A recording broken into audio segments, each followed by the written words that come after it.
Kini kita bahas soal sidang etik Eliezer ini, Bang Jamin sudah divonis 1 tahun 6 bulan penjara. Ini ada babak kedua nih, vonis lagi dari internal kepolisian.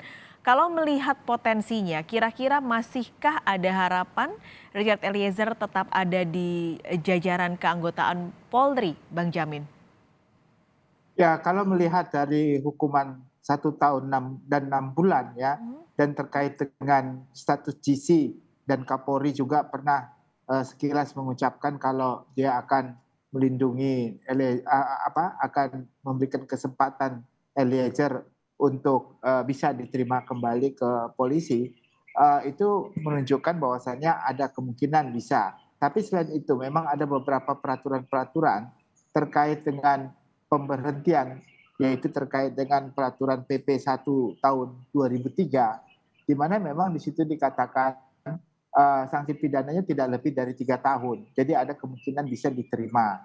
Lalu kalau merujuk kepada Undang-Undang ASN, ya, Mhm. apalagi kan ini kan termasuk dalam kategori aparatur sipil negara ya, ASN, itu dikatakan bahwa untuk tindak pidana di luar fungsionalnya itu bisa diterima kembali dengan sanksi pidana tidak lebih dari 2 tahun.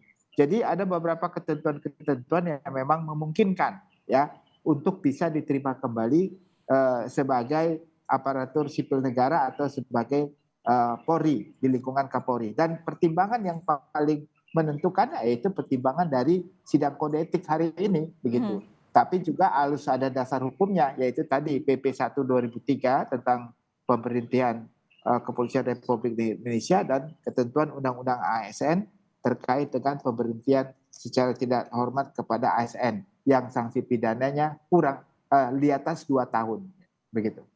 Oke, tapi berarti dengan eh, hal-hal yang tadi sudah disampaikan tadi, besar potensinya ini akan tidak PTDH, Bang Jamin? Ya saya kira agak jauh ya kalau PTDH dilihat dari apa yang bisa dipertimbangkan sebagai orang yang membuka kotak Pandora, yang Mhm. membantu dalam mengungkapkan suatu tindak pidana dan sudah ditetapkan dalam suatu putusan hakim yang telah berkekuatan hukum tetap ya sebagai status JC-nya. Saya kira itu merupakan suatu alasan-alasan dan pertimbangan yang mungkin diambil oleh majelis kode etik yang bersidang hari ini untuk menyatakan bisa menerima kembali. Bisa saja contohnya hukuman, tapi hukumannya bukan hukuman pemberhentian PTDH, bisa aja sanksinya sanksi etika atau administratif atau demosi ya, Mhm. atau memberikan hukuman untuk tidak pendidikan atau naik jabatan untuk beberapa tahun tertentu.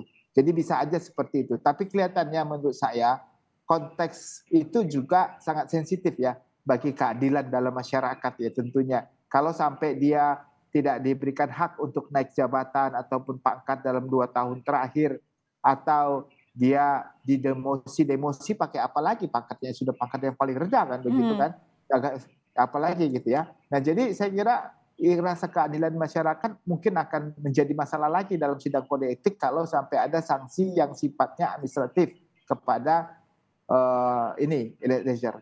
Ya, Oke. jadi menurut saya sudah bahan pertimbangannya cukup matang untuk bisa diterima kembali, Mhm. bahkan mungkin diberikan penghargaan harusnya. Tapi kalau seperti ini kan sidang kode etik kan bukan dalam rangka pemberian penghargaan kan.